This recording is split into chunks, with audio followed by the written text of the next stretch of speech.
saya Nurul Khairunisa Atira binti Muhammad Masari di 201820858662 daripada kos ISMP Matematik semester 3. Jadi hari ini saya akan membuat video berkenaan dengan perbandingan teori kebenaran korespondensi dan koherensi.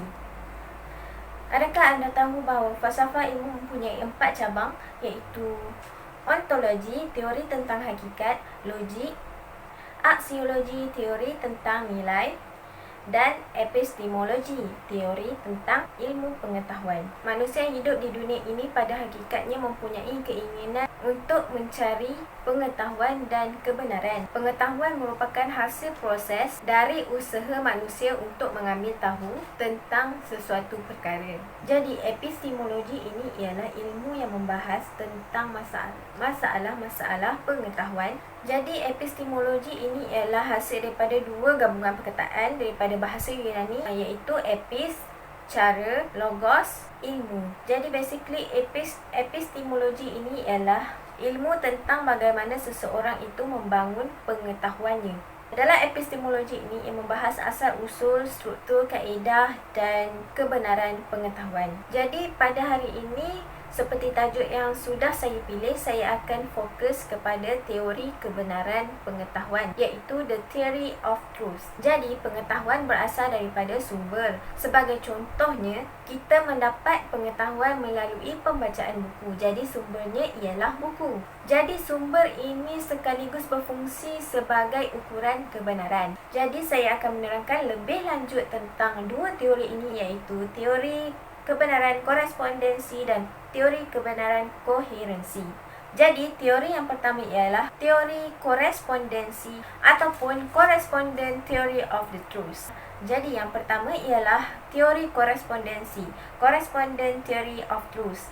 Teori ini berpandangan bahawa pernyataan tentang sesuatu objek yang dituju adalah benar jika pernyataan iaitu idea sepadan dengan kenyataan iaitu realiti atau fakta. Ia dikatakan benar apabila ia mempunyai kesepadanan antara data dan fakta untuk dibuktikan, diuji dan dikaji secara ilmiah. Teori ini umumnya dipegang oleh para pengikut realisme, di mana teori ini dipelopori oleh Plato, Aristotle, Moore dan Ramsey. Untuk pengetahuan anda, Aristotle merupakan murid kepada Plato.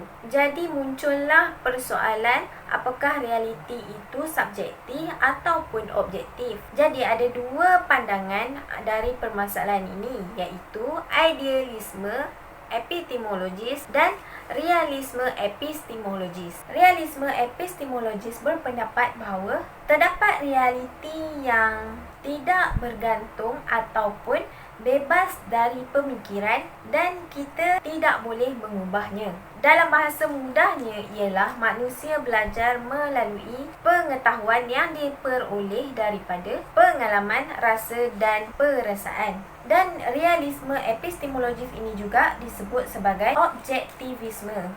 Sedangkan idealisme epistemologis berpendapat bahawa ilmu didapati daripada pemikiran rasional atau pengalaman yang subjektif. Yang kedua ialah teori koherensi. Teori ini diterima oleh akal logik, bersifat konsisten dan sesuatu pernyataan yang benar boleh dibuktikan kesahihannya berasaskan prinsip rasional dan idealisme subjektif. Wujud sejak pra-Socrates dikembangkan oleh Benedictus Spinoza dan George Hegel. Kebenaran adalah persetujuan antara idea dengan idea sebelumnya atau keputusan dengan keputusan sebelumnya. Teori ini dianggap benar jika boleh dibuktikan oleh uji kaji dan jika sebaliknya teori ini dibatalkan. Sebagai contoh, semua manusia memerlukan air. Ali adalah seorang manusia. Jadi, Ali memerlukan air. Kelemahan teori korespondensi ialah gambaran yang mengelirukan dan ringkas mengenai bagaimana kita menentukan kebenaran atau kesalahan pernyataan. Seseorang boleh menafikan pernyataan itu sebagai suatu kebenaran mengikut kepercayaan yang dipegangnya. Yang kedua, teori ini berfungsi dengan satu pernyataan bahawa untuk mengukur suatu kebenaran, kita harus melihat suatu pernyataan itu berkait ataupun tidak. Jadi bagaimana jika kita tidak pernah berhadapan dengan realitinya?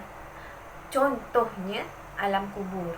Jadi kelemahan bagi teori koherensi pula ialah pernyataan yang tidak koheren secara automatik tak termasuk dalam suatu kebenaran, namun tidak semestinya pernyataan yang koheren itu ialah suatu kebenaran. Yang kedua ialah koheren tidak dapat mengeneralisasikan objek dari pernyataan dengan pernyataan sebelumnya. Sebagai contoh, pemecah amanah dikenakan hukuman mati.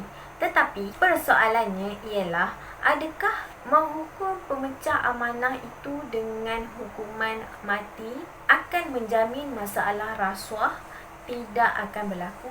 Jadi sebagai kesimpulan, epistemologi ini ialah cabang daripada falsafah ilmu yang mempelajari tentang pengetahuan. Epistemologi ini berusaha menjawab persoalan dan permasalahan dasar, iaitu apa yang membezakan pengetahuan yang benar dan pengetahuan yang salah. Dan apa yang boleh saya simpulkan lagi daripada teori korespondensi, adanya dua realiti yang ada di depan manusia, iaitu pernyataan dan kenyataan. Menurut teori ini, kebenaran adalah kesesuaian pernyataan dengan kenyataan. Sebagai contoh, ibu negeri Kedah ialah Alostar. Jadi itu saja daripada saya. Sekian, terima kasih.